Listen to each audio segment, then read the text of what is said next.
All right, looks like we're live. So, welcome Nice. everyone to No Guts, No Glory Live. Joining me today is one of NGNG's superstar website developers, Bryan Jimenez. Bryan, welcome to No Guts, No Glory Live. Hi, Patty. Thank you. I'm so honored to be here. I know the team has been circling around and just kind of like commenting on all these lives. So it's really exciting to be part of one for sure. Oh, good, good. I'm excited to have you here.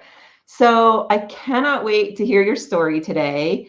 And for all those who are watching, we encourage you to start a watch party so we can get this message out to all of those who need to hear it. My teammate Casey is in the comments and she will be sending me your questions along the way. So, Bryan, I want to talk more about you and being a web developer and how that came to be. But before we get there, I want to hear your story about a time in your career that took guts. Well, in 2016, I graduated college, right? By that time, I was already working as a web developer for a small company in the island. And I was just kind of like feeling kind of stuck in that sense, and I opted to uh, quit that job and take this job in this big, multi-billion-dollar industry, right? This is huge company, and they actually based off of Texas, but they had a delivery center in Puerto Rico, and so I moved over there, and I immediately when I started the job, I just like probably like 2 or 3 weeks in, I was like, I don't like this. I really did not like that huge corporate vibe. And I mean, they were hiring left and right. And after a few years, I realized why they were hiring left and right, but that's a totally different story. Um, and so I it came to the point where I was really not happy there. And I was like, well, what should I do? Right. In 2015, I had visited Texas for the first time, and my family and I, we actually went through like Austin, Dallas, down San Antonio, and we even went down to Mexico. And I was like, I love Texas. Like, I don't know why, I just really like the place. And so I was kind of like thinking about it, maybe I should, maybe I shouldn't, I don't know. And so around 2017, uh, September, sorry, 2017 is when Hurricane Maria hits the island.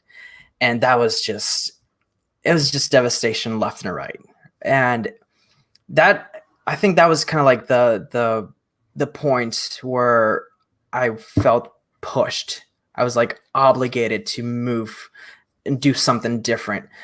And I was like, fine, I'm just gonna move to Austin, right? I'm just gonna do it. So I was like looking for jobs and trying to apply and all these things. And my sister, who was living in Georgia, she said, let's do this. Let's, if you're really interested in moving to Austin, we're interested in moving to Austin too. So just wait a few months, right? And and just let's all move together to Austin, and we'll all be together, right?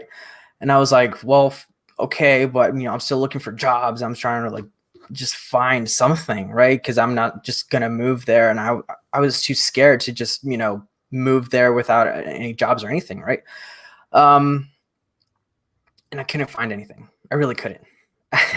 I don't know why, if it's Puerto Rico or I didn't have enough experience or whatnot. And so I really started to get very worried about it. It's something that I never even told my family, that I was like really struggling with, that I was like, oh my gosh, I'm probably going to move over there and have nothing. Yeah. And so after the hurricane hits, I had to basically move back into my parents' house, because the house that I was living in was just inhabitable. And that actually turned into an hour and a half commute each way to my current job. And I was miserable. I just couldn't. And I was like, you know what? I don't care. I don't care. I'm just going to take the risk, and I'm going to quit. I'm going to quit and I'm going to move to Austin. And that's actually one of the most crucial points in my life where the day that I decided to submit my resignation letter, I walked out of that, big building. I got in my car and like driving down, back to my house, it kind of dawned on me that for the first time since high school, I was unemployed. And I was like, oh my gosh. So during all this time, my sister was living in Georgia, and her husband at the time was an entrepreneur, and she was an entrepreneur as well. And so growing up, I never really thought of just starting my own thing. It wasn't something that really resonated with me. I had kind of like dreams about it, or kind of like fantasized a little bit around, okay, yeah, that might be cool. That could be fun and all that stuff. But I don't know, I just didn't really formalize in my brain. I was like, I'm going to do this, right? So driving down to my house dawned on me that I'm unemployed. And I was like, I'm just going to do my own thing. I'm not going to even apply for any more jobs. I'm not going to rely on anybody else. I'm just going to do my own thing. And luckily I was, I had saved for a few months prior to moving to Austin, because just rent and all that stuff was basically off the table for me, living with my parents. And so I was like, I'm just gonna take all my savings and I'm just gonna try it. I'm just gonna try it.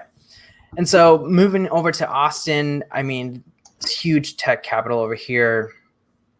They were like, just talking to so many people and kind of like getting into that community of entrepreneurship, businesses, and all that stuff really got me very excited. I had the support group, and on top of that, I took on my sister and my brother-in-law as mentors, and they really, they were huge pinnacle in my mindset and changing the way I kind of like viewed things, and how business is so much different from having a 9-to-5 and all these things.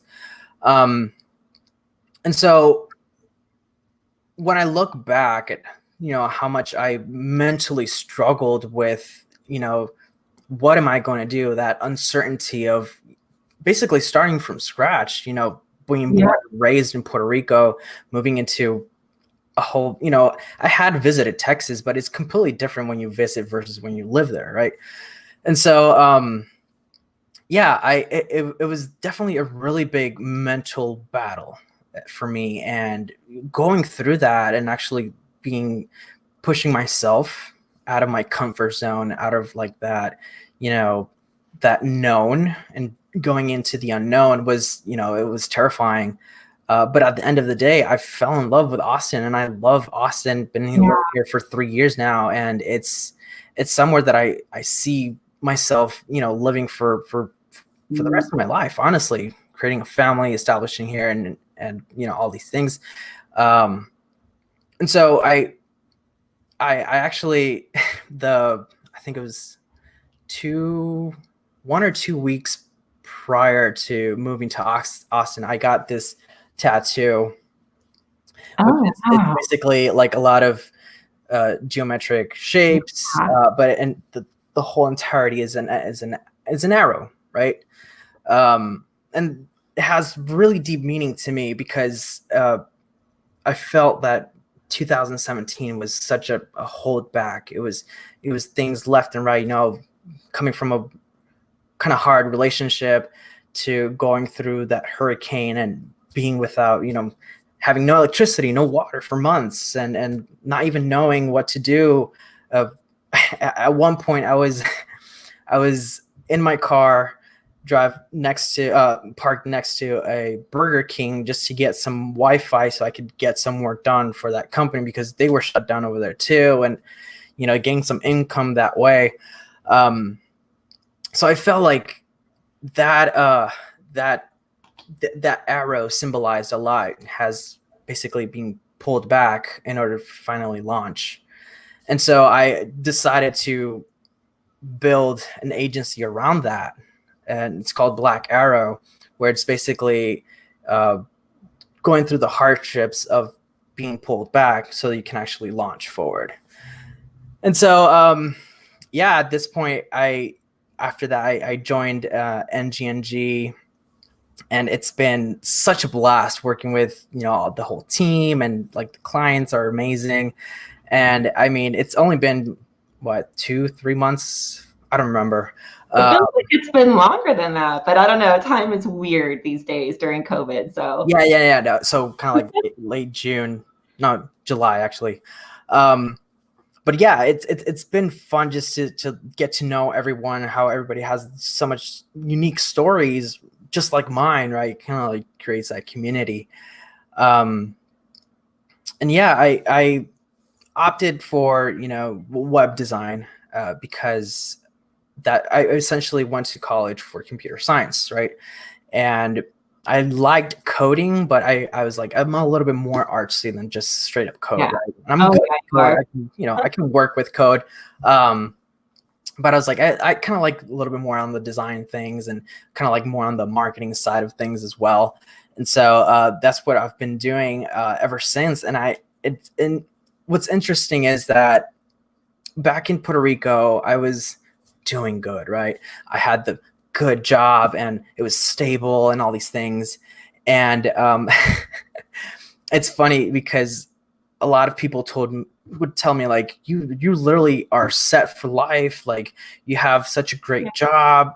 And the reason why I was not happy there, the main reason, right, is because it was very basic what I was doing over there, to the point where I would complete everything that I needed to do within the first hour. The next 7 hours is just me on the phone, just playing little games and stuff like that. I was like, I am literally working towards nothing. I'm building nothing. I'm doing nothing here. I'm just wasting my time.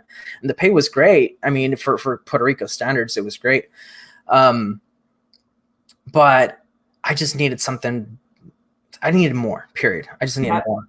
And what's interesting, the first year that I was here in Austin, I was able to get by with all the money that I had saved. I did probably like a third of what I was doing in Puerto Rico, but then the year after, it was like probably like 3 times. And so it really comes to show that when you take risks like that, the payoff won't be immediate. It really won't. There's no way of having immediate success like that. It just takes time, and it's all in the mindset. And that's something that I really learned about, with my sister, and watching her build her own business, and my brother-in-law, and watching him, build his own business. It's really kind of like a resilient kind of mentality.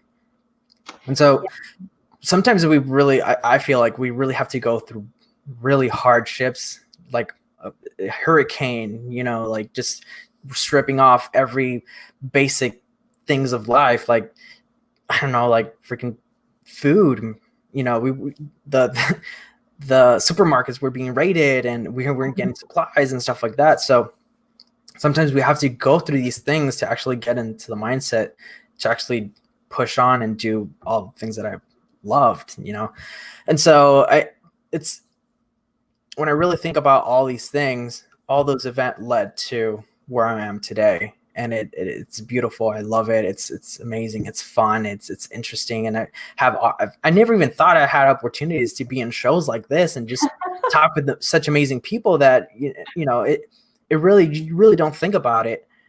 If I were in my 9 to 5 right now, none of this would happen. None of it, you know? And it all comes back to that one point where, like, I'm going to do it. Doesn't matter what, I'm going to push. I'm going to do whatever it takes and just do it. And so, obviously I can go into very, very big details into what, those events were in the hurricane. But at the end of the day, it's all in your brain. It's really all in your head. And that's one of the biggest things that I've really invested in for the past 2 years. I'm certified as an NLP coach. and a trainer. I really didn't do it for the coaching. What I did, it was for my own, mindset, my own, like personal development. And if you don't know what NLP stands for, it's neuro linguistic programming, which is just working with your brain and doing all these things, because I realized that, if you don't work on your brain, you'll literally feel yourself stuck. Right. And so I've been investing so much in that, and just seeing how much I've grown, even, coming from Puerto Rico.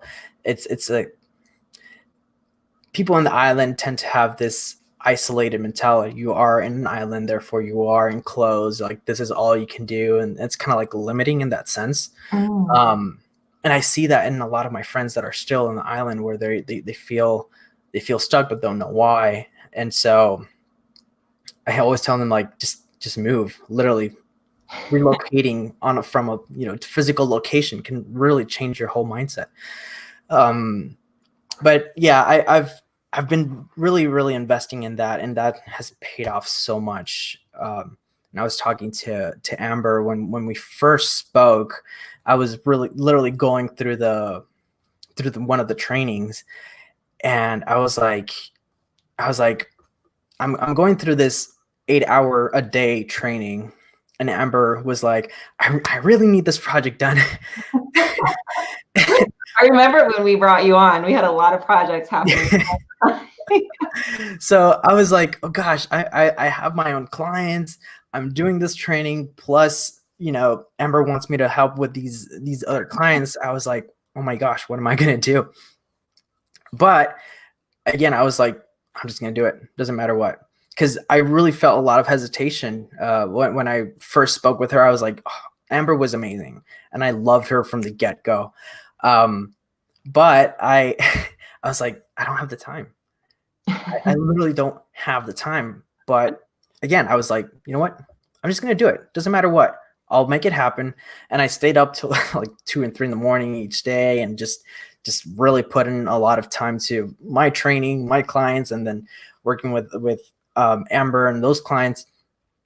And it worked out. It worked out because I was like, you know what? I'm not going to let all of these like mental blocks hold me back. I'm actually going to go through. It was kind of like another form of hardship, right? I'm just going through all this crazy stuff where I'm like literally just running from the training back home just to like jump on the computer, grab a snack, and keep working, and I'm glad I did, because I'm here. Yeah. I'm having this live show with you, and it just opens up all these opportunities when you're actually just willing to just take the risk, just jump. Like, you can't really see what's on the other side, but just take the risk. Oh, for sure. So I completely relate to your story.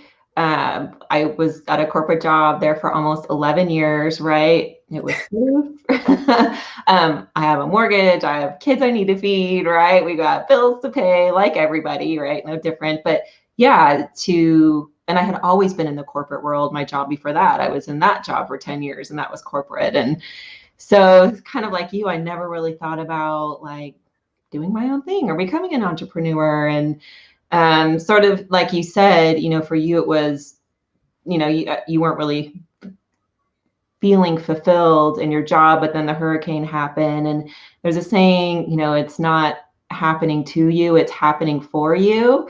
And I was kind of going through something sort of similar.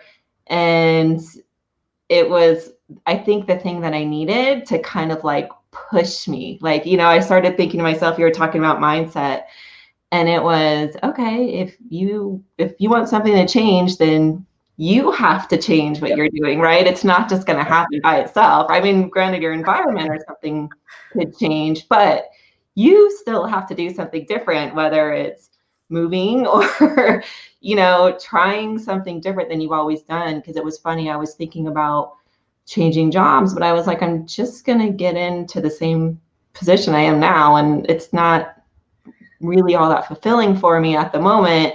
So why would I do that? Like, why would I make a change like that? So kind of like you, yeah, it just sort of jumped in it, and thankfully my family was supportive, and they're like, okay, well, this is what you want to do. Yeah. Didn't really have a backup plan in place. So I think in some ways, like, I was forced to make it work. And it sounded like for you, it's kind of the same thing. You Mhm. don't have a choice. You have to make it work. And I tell people, because they ask, how's it going? And I'm like, it's amazing.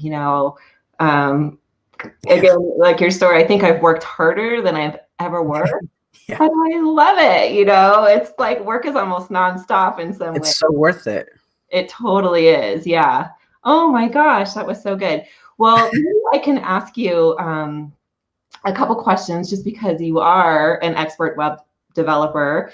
Um, when it comes to website design, how do you stay on top of what's trending? Because it feels like design is changing faster now than it ever did before. I think I don't know, in the past, I believe, good practice was update your website every 3 years. I feel like it's like every 6 months now, or a year almost feels like too long. Yeah, I totally agree. Well, back in the day, when I was at least, in school and learning all these things, it was more so of the functionality, the practicality, and making work. And then kind of like design came into kind of like a trend in that sense. And a lot of design just went to the complete opposite of the spectrum, right? So you have practicality and you have design. And so, design tends to be non-functional, and then practicality seems to be just ugly, right? Yep. And it's I feel like right now the trend is moving towards a more user experience, user oriented, functional design that bridges both of them together. But I don't think we're still there yet on that middle point. Whereas we're really bringing really nice design into really good functionality. And it's the line is getting a lot thinner, and that's amazing. Because I remember probably I don't know, 2 years ago, if you would research UX design, you'd have all these crazy concepts that look amazing but are not practical at all. And then if you looked for something very conversion oriented, all these things, it would just look very ugly. It really did not make sense. It kind of looked like a little spammy and stuff like that. So right now, actually, what we're really focusing for 2021 is really dialing really down into the practical, beautiful design that is both so pleasing to the eye, but at the same time really functional. So I use a lot of inspiration from Instagram because I'm mainly there the most, right? Right now, there's inspiration everywhere, and there's design specific platforms like Dribble, for example. Um, but I'm not on Dribble all the time, right? So we're usually what I always tell people is if you want to look at trends, if you want to look at inspiration, if you want to just look for it where you're the most, right? So if you're constantly on Pinterest, you go to Pinterest. I have UX inspiration boards on Pinterest all the time, and that's pretty much the only reason why I have a Pinterest in the first place. But you can find it on Twitter, you can find it on Instagram, you can find it, YouTube and all these things. And so there really is no kind of authority in that sense for trends when it comes to web. But what you can really look into when you really dive into this kind of not industry, it's kind of this world of design, is what the collective agrees on. Let's put it that way. Okay. And you have your marketers that are very practical, and then you have your designers that are just, I don't care if it doesn't work as long as it looks great. That's all I care about. So right now, the trend is merging them together. And honestly, at this point, just looking at I don't know, Apple. Mm-hmm. essentially completely redesign their website, most likely around 6 months to a year. It is constantly changing, new features, new animations, new transitions, and the invention of Lottie files that are basically just animated, code. That it's definitely very interesting to watch. 1 year ago, everything was very different. And as you know, the whole world is changing just super fast, right? The same thing is with design. So, I mean, that's what I do. I watch a lot of YouTube videos and kind of like look into like what's the most practical and try to merge it with something that really looks good. Okay. So like a call to action with a really nice button design, just kind of start bridging those together. You mentioned Apple. I heard something recently that their website is one of the most loved website by consumers. Consumers love Apple's website over any other website. So yes. It is next level. I'm not gonna lie, it is next level. It's amazing. I mean, like props to them, because I mean, it just brings a completely different experience. Yeah. Right. I don't know about the practicality of it, especially with people that, for example, and that's what really bothers me, is that you can create an amazing design, but if people are just behind on technology, so not like, for example, a 2002 Hewlett Packard laptop is not going to look the same at all. It's probably going to load very slow and all these things, right? So it is becoming kind of a small issue with these different devices. Like, we have like so many different devices. Oh my gosh. And what's interesting is that I designed something that looks amazing because I have a really nice monitor, but the second the client sees it, it's like, but why is this like this? And why is I'm like, what are you talking about? And when I see like their screen, I'm like, oh, sorry. So that's definitely another one of like the issues with these amazing websites. Just don't look great on every browser and every device. So you really have to find that happy medium and just accept that it's probably not going to work for somebody. So as we wrap up, I do have another question for you as it comes to website design. And for business owners or entrepreneurs looking for help from an agency or a designer or developers, is there like one thing you can think of that they should look for, or maybe one thing they should look out for, right? It kind of stands out in your mind. Yeah. So the one thing that I've seen the most is a lot of business owners, especially the ones that are starting from scratch, they opt for websites like, or platforms like Wix, Squarespace, and all of these free platforms, which are good, because they can do it on their own. But at one point, and I say this constantly because I've seen it so many times, it becomes so limiting, right? That you outgrow it, and then you have to go through the pain of starting from scratch again.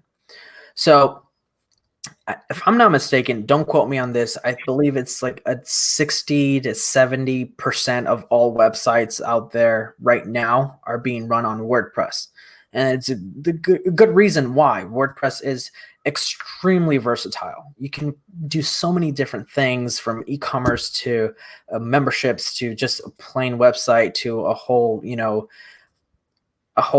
community, a forum, and all these things. So if you are a business owner, you're ambitious enough to see massive growth, your online presence should start from scratch on a WordPress website. That's my recommendation always, because WordPress is built for huge expansion. It can be as basic as it comes, and it can be as complicated as it gets. which is something that really doesn't what platforms like Wix and all these different, they don't cater to large companies. They cater to small people that just do it themselves.